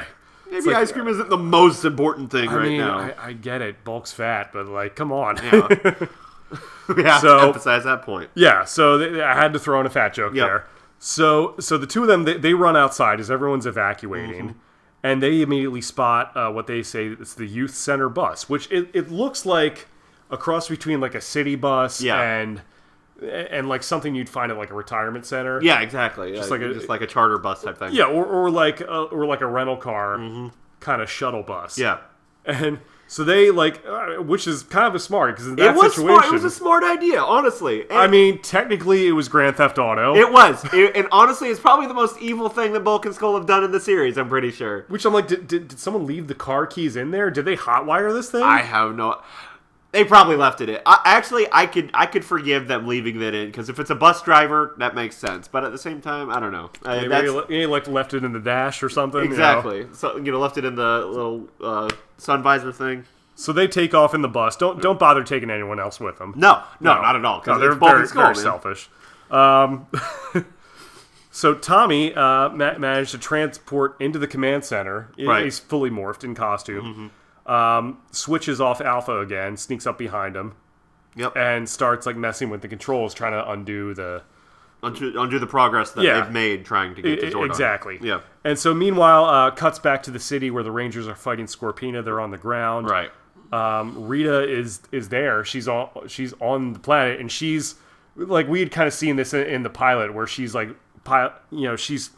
she's riding this like penny farthing, tiny bicycle, and it's floating in the air. She goes full Wicked Witch of the West, like Wizard of Oz, pretty much. Like, it was pretty great. Yeah, she's in this old timey bike, which I've found is called a penny farthing. Penny farthing. Yeah, that's funny. So that's what that thing is called. But she's back on that, just kind of observing everything, not really getting involved with the fight.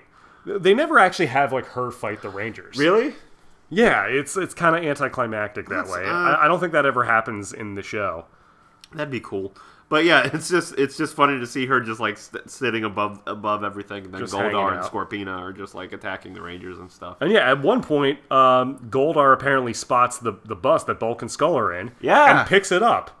That was genuinely like a tense moment. Like, and he's like, hey, and they're like trying to get him to put it down. It was like, hey, I've got your friends here. Surrender, or else I'm going to kill them. Yeah. So they transport to the beach, and of course they cut into like inside the bus where it's being picked up, and they're just goofing off in there, like, how come these buses don't have seatbelts? Yeah. Waka, waka, waka, exactly. Just typical. Just stuff. trying to ham it up. You could tell they had like tons of like footage of them just. Like, I do want to see the raw footage of those two. They had a million outtakes from that. Yes, for sure. And then, at one point, and Tommy is still in there trying to talk to Zordon a little bit. Zordon's kind of coming in and out and just letting them know that, the Power Rangers are going to stop you. Like, you're not going to win. And so it's kind of a face-off. And so when the Rangers get to the beach, Bulk and Skull's bus is, I guess they set it down. Yeah. But, like, Squat and Babu and the Putties are about to push it off the cliff. Exactly, yeah. And so, all the putties are around, and they're about to Which I'm wondering, like, did Goldar just, like, gently set him down over there? He's like, all right, they played ball, so it's fine. Yeah, it's all good.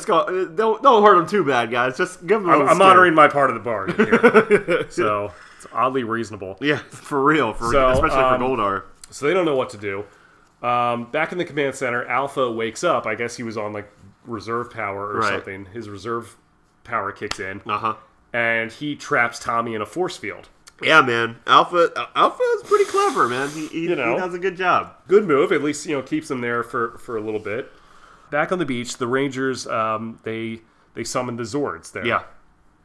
And have it form the Megazord, which, like, you would think it would take a long time for them to get there and to form, but they managed to save Bulk and Skull at the last second. Because the last possible second, and they grab him. They push the bus off the cliff. Right. It's falling down. Mm-hmm.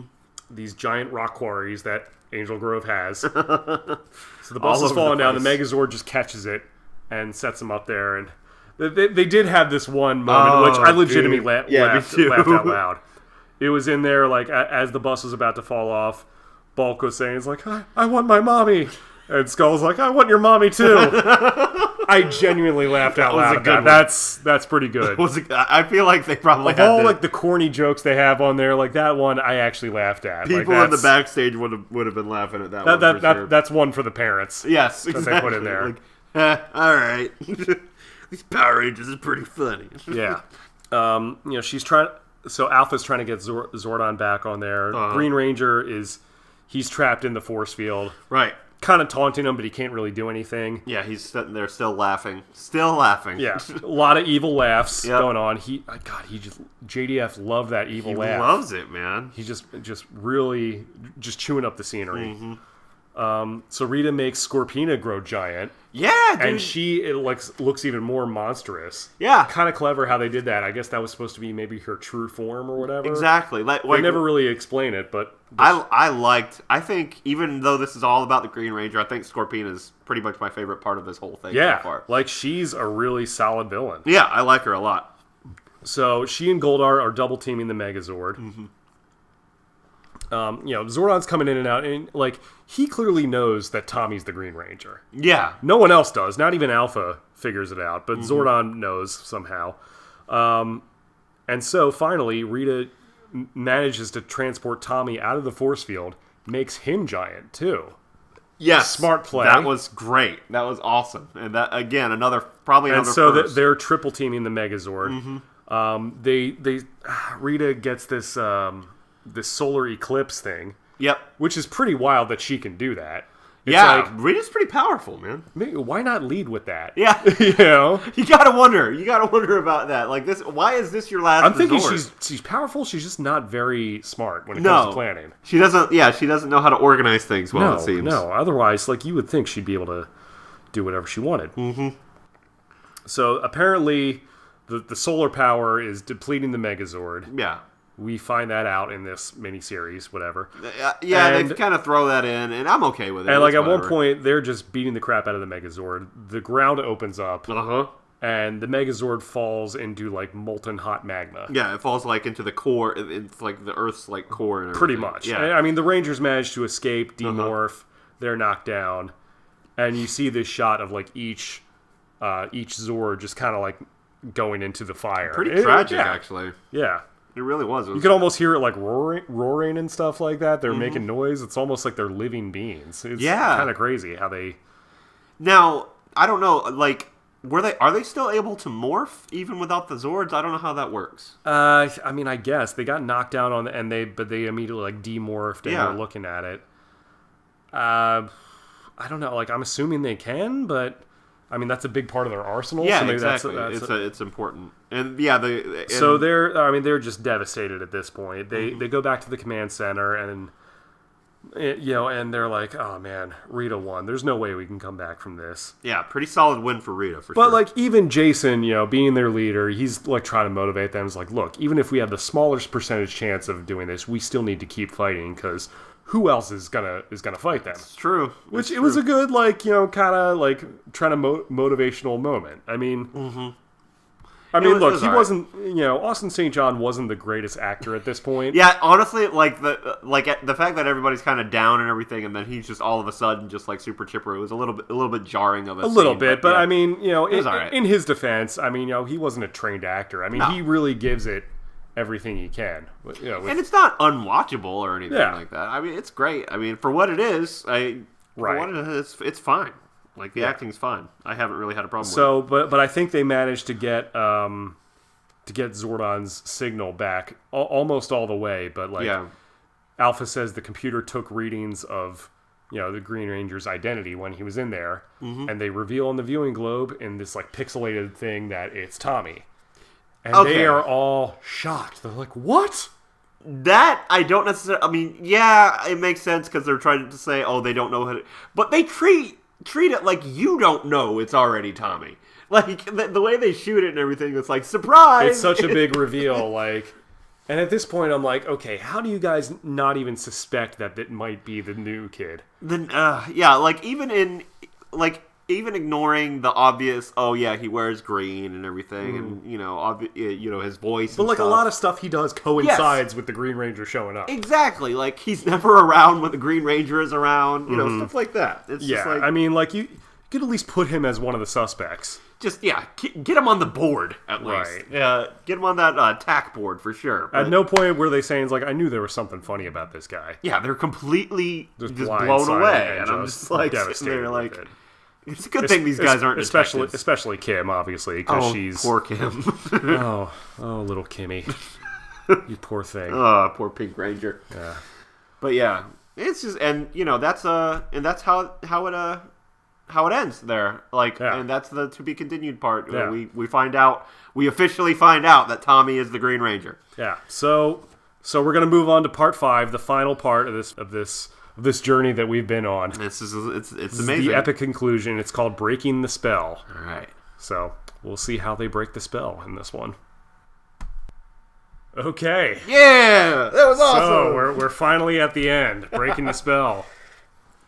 How do you feel? That was awesome. That's great, dude. I gotta say, for that show, it's a pretty epic. That whole story arc. Yeah, that whole arc. How introducing a whole new character, kind of changing up the formula a little bit. A little bit, and I think they had all that footage on Zoo Ranger because Like, the story on that show was pretty epic, because, like, the Red and Green Ranger on that show, like, they were brothers. Mm-hmm. They were separated at birth, and it was just a whole, like, epic thing. Where all right. They finally managed to work together after all this time, and... Gotcha. Yeah. And that's why he was frozen and stuff, like, in the footage. And right. everything. Okay, that makes sense. Yeah, so that became a whole thing, and it wasn't just destroy the sword and now he's good.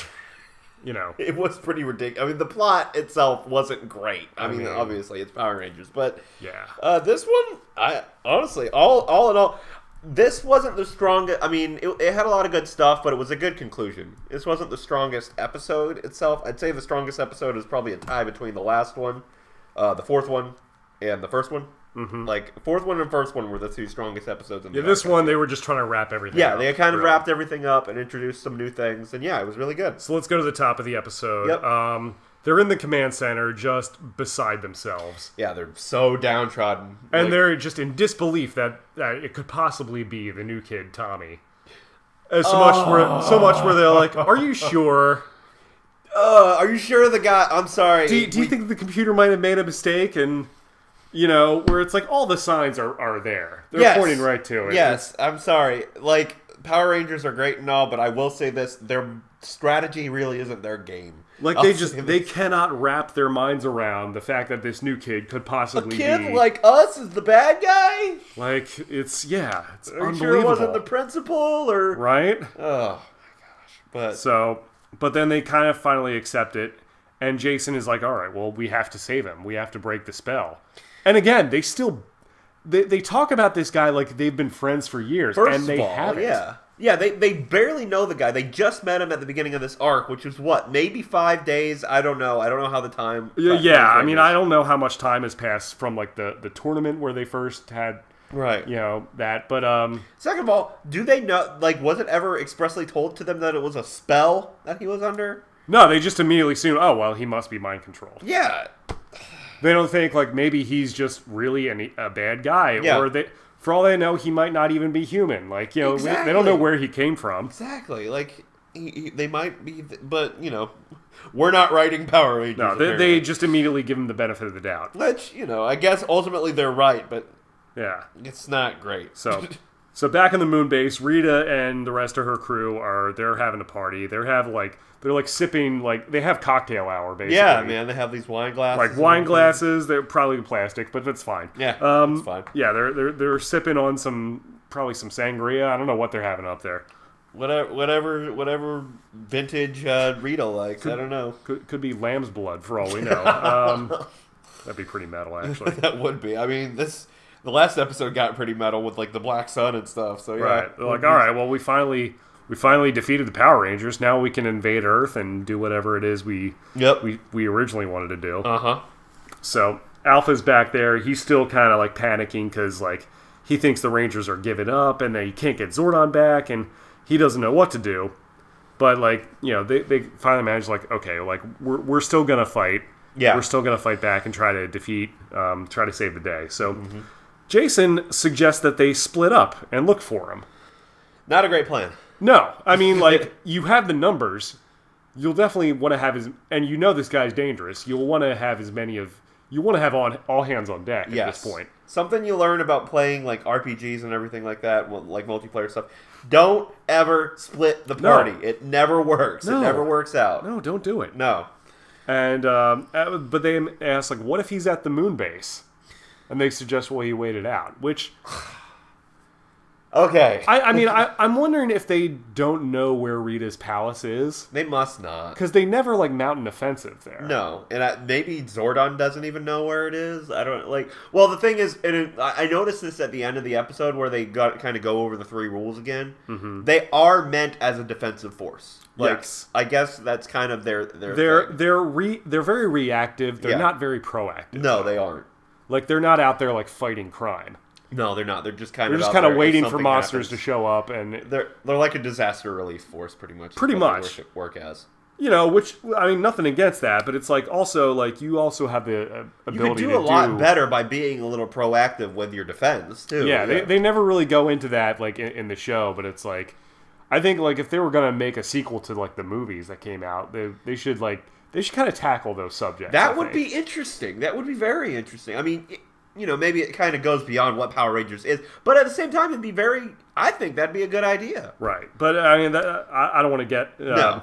I don't want to open up that can of worms right now. No. Maybe we could do a whole episode on the plot holes of Power. Oh, absolutely. Or like what a good Power Rangers movie would be. Dude, we should. That would be great. Yeah. So, so it's like this. So they suggest that they split up. Yeah. So we cut back to the youth center, which in the last episode they evacuated that. Yeah. But now like everyone's back and just watching on TV as Goldar is destroying the city again. So like but no one's moving. Yeah. The youth center is fine. After a crossbeam comes down in the last episode. Right, they had some damage before, I guess. I mean, the contractors in Angel Grove They're are just on point. They really, I mean, you want to talk about proactive, efficient. I mean, why aren't those guys Power Rangers? Yes, exactly. Whoever like the union is out there, I don't know, but some good stuff. But they're just like watching everything on TV, and they're like, oh, this sucks.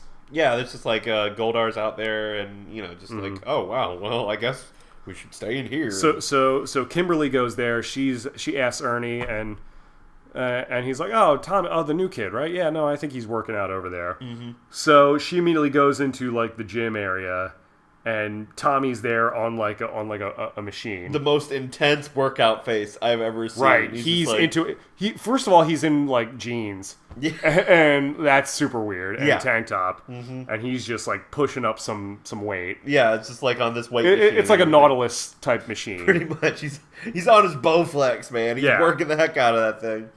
Yeah, which I think might be the only machine they have in there. It's like a Bowflex. Yeah, exactly. In this gym.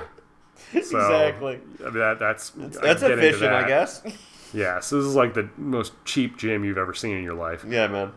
So she goes and she's like, look, I know you're the Green Ranger.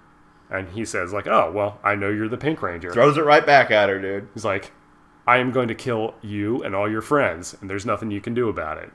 And walks out. He does. I'm paraphrasing, of course, but he threatens them, doesn't try to attack her in public. No. Which is just like, we'll take it to the battlefield, which is honorable. And it's smart, though, because that would give him away. And, plus, I mean, that would essentially that would get him kicked out of school easily. But at this point, it's like, why is he still, I don't know. Why is he still maintaining the cover? Yeah, exactly. To everybody. I mean, the people that matter already know who he is. And it's just like, I don't know. It's just, why? Which I'm also wondering, like, where are Tommy's parents? Where are any of their parents, really? Like, these kids are never with their parents. The ultimate question there. At no point are his parents like, hey, we're a little concerned about our son. He's been acting a little weird lately. Like there's like a support group of like parents of missing kids that all are end up being Power Rangers. I don't know. That kind of makes me I need to question see that episode. Right. Like, where do they go after school? I don't understand. Yeah. Jason comes home with scrapes and bruises, and I'm not sure what's going on. Like, what is happening at this youth center? I think they're running a cult. Yeah. They all wear the same color clothes. It's human trafficking. Yes, exactly. Happening. While they were at the youth center, Bulk and Skull were also like claiming to be heroes. And, the typical Bulk and Skull stuff. Of course, taking credit for the battle. Like, yeah, we helped the Power Rangers out. Oh, yeah. And no one questions it on him except Kim. Yeah, exactly. They're like, whatever. They just ignore him. It's whatever. So, Rita finally, as like the next phase in her plan, because the Zords are taken out, so she finally summons the Dragon Zord. Yep. Which is like out of the water, basically, like Godzilla, pretty much. Like, yeah, exactly. Like it comes out of the water, Godzilla style, starts tearing up like the harbor or whatever. Badass too. It's definitely Godzilla looking. It doesn't really even look like a dragon so much. No, it's like that would. Oh man! But it's got this tail. It has like a drill on it. That was really cool, dude. That was like whipping around and fighting, cutting through all the docks and everything. It's got like missiles out of its like fingers. Yeah, man. You could tell that the toy made after that thing must have been awesome. It was, yeah. I can't remember if I had it or not, but it was a pretty good toy. That was pretty great. Yeah, the finger missiles were cool, and the drill tail, and all had like cool the light up chest piece. Yeah, as well. That was awesome too. Yeah, it had a pretty cool like roar sound. I always like that sound effect. Yep. Sort of a generic like dragon sound effect there, but it sounded really cool. So back at the command center, Alpha finally, after all this time, locks on to Zordon's signal. Kim, back at like one of their houses, Kim tells everyone that Tommy knows their secret. Yep. And they still give him the benefit of the doubt. They're like, oh, well, he must be under a spell. Yeah, he must be. We have to save him. We have to save him, yeah. At no point are they like, I always knew something was weird about that guy. Yeah, they just completely just like, okay, now that we know he's bad, it must be mind control. Yeah, so they really are trusting him. Some very positive people. Much more than they should. Yeah, exactly. They don't have a mind for strategy, like I said before. Right. They're big hearts. Yep. Big hearts overtake it. Oh, Power Rangers bleeding hearts. Pretty much. So they decide to morph and kind of go after the Dragon Zord because Trini tells them about it. Yeah. There's like, hey, we got a big monster attacking the city. We got to go. So they morph and they go to the Dragon Zord and they find out that Tommy is controlling it with the Dragon Dagger, which is also doubles as a flute. The fact that he was wearing green and the fact that he had a flute, I was like, Zelda. It looks like Link from Legend of Zelda. He's got like the ocarina and everything. Which it makes no sense. No, how he's able to control all. this big robot monster by playing the flute. So is it a robot or is it magic? Like, I don't understand. Like, yeah, it's very, like you said, it's very anime. Yeah, straight up. Just like super anime. I mean, again, that was the Japanese footage, so that's where that came from. It was fine. I mean, it was funny. I just thought it was funny more than anything.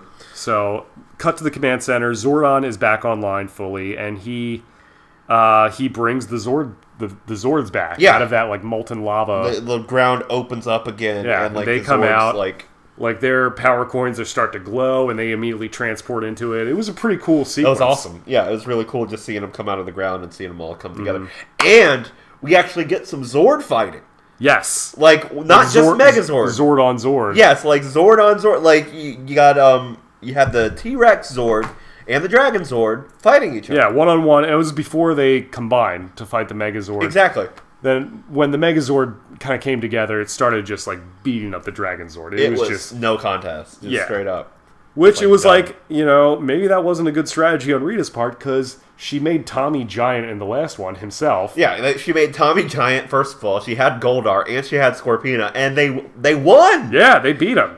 Instead, no, you're gonna have the one dragon. I swear, neither one of these people are just like randomly throwing things at each other. It's just like there's no rhyme or reason to how they do things.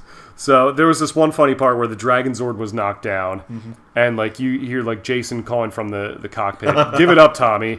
And it definitely wasn't Jason David Frank's voice. No, it wasn't responding. It was like clearly someone. I guess he wasn't there for ADR that day. Yeah, so they had someone say, "No way!" It was the most awkward sounding. It was like, "No way!" And it's just, like, definitely wasn't. Thing.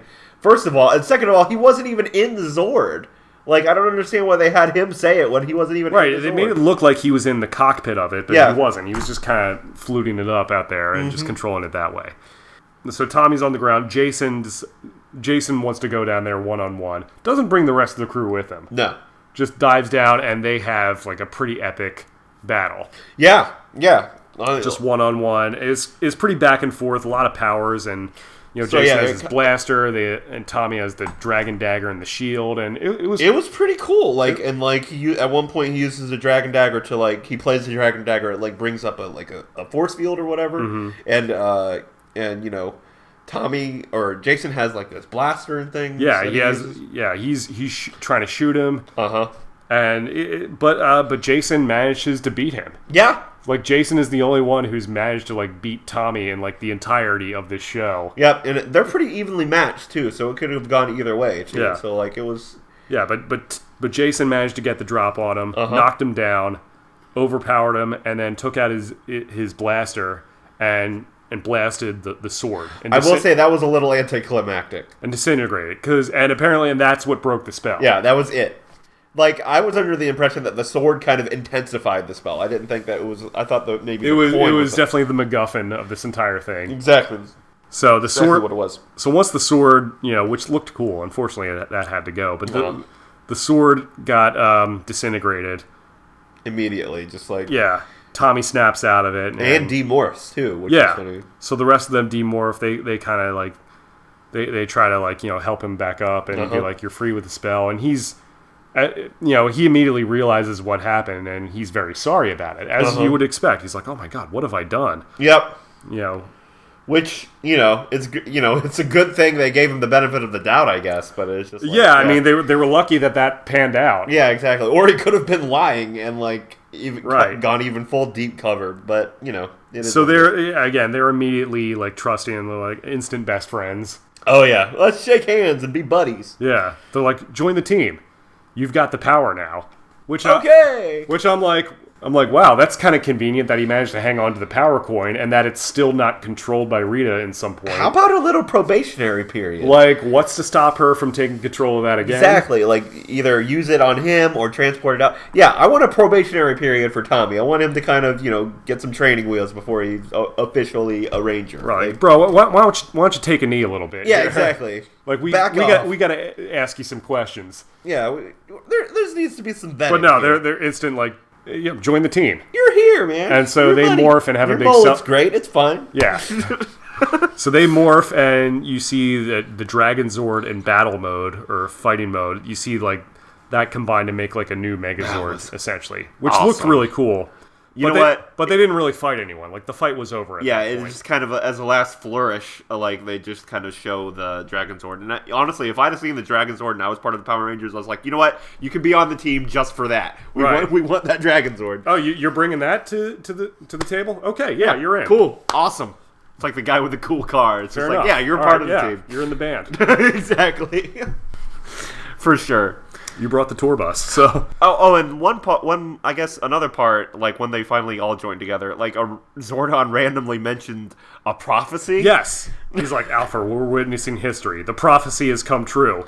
And I'm like, whoa, hold up. There was a prophecy involved here? We didn't hear anything about no prophecy. Did you tell them about it? Because I'm pretty sure they didn't know that this was going to happen. Yeah, they're just playing along, and you're just coming out with a prophecy. You're just making things up now. I have this sneaking suspicion there's not a lot of planning going into this show. Oh god, this show. It is a gem. It really is, man. I mean, it's a lot of fun, I will say. It's really convenient that he was able to keep all that stuff without any repercussions. Yes, exactly. And just instantly you're on the team. Rita has had this coin, presumably, for as long as she's been, put under.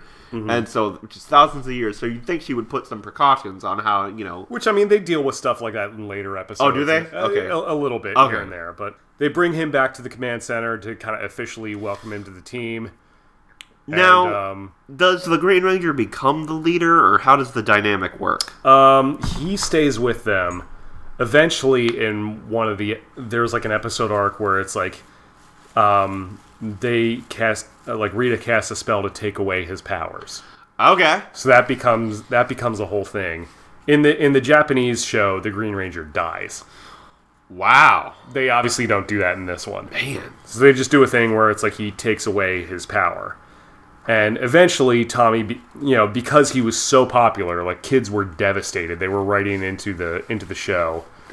Or at least parents were like, my kid won't even eat or go to school because he's so... Because Tommy was so popular. Well, yeah, I mean, I could see that for sure. He's a very interesting character. He wasn't even supposed to... They were going to move Jason David Frank onto another show called VR Troopers, which is which was another show that Saban produced. Right.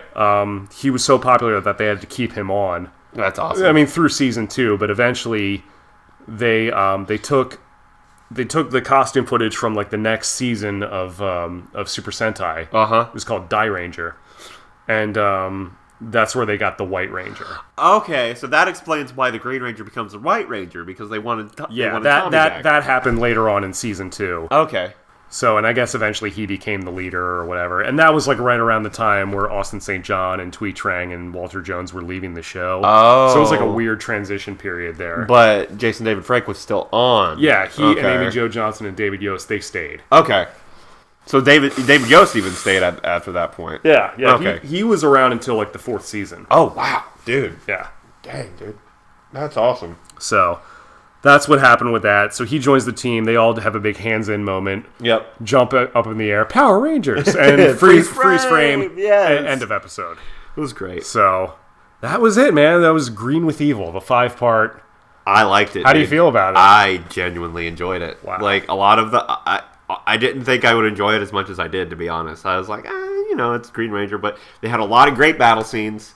A lot of interesting characters. Scorpina, by far, is my favorite character. Right. My favorite monster because of, first of all, cute Asian chick at first, and then she becomes a giant scorpion. Right. It's just like, yeah, you can't beat that. Then, the Dragon Zord at the end was awesome.